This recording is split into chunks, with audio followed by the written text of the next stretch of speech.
Uy, selos ka ba? Ba't naman ako magsiselos? Hindi mo naman ako jowa, di ba?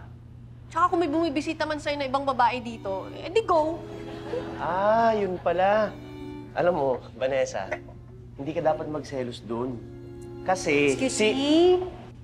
May meeting tayo mamaya. Ayaw po, tita. Nasabi na po ni Tito Patrick. Vanessa, pwede ba makahingi ng tubig? Sige po. Thank you. Ako na. Thank Tita, ito na po. you. Thank you. O, ikaw na muna. Okay na lang. Oy, thank you, Sige po. Ito lang kami. Vanessa, alam mo, hindi ka dapat magselos kay Angeli. Angeli pala yung pangalan niya. So close pala talaga kayo. Oo naman. Si Angeli kasi, May meeting daw tayo. Tungkol saan kaya yung pagbibilihan natin? Alam mo ba? hindi ko alam. Pwede ba patapusin niyo ako sa pinapaliwanag ko?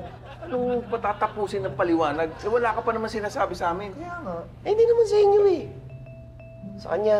Nako, mukhang malalayang kasalanan mo, ah. Walang malalang kasalanan. Kasi yung babae pumunta dito, hindi mo dapat pagselosan yun. Kasi pinsan ko yun. Oh, di umamin ka rin na... Hmm. Teka, ano? Pinsan mo?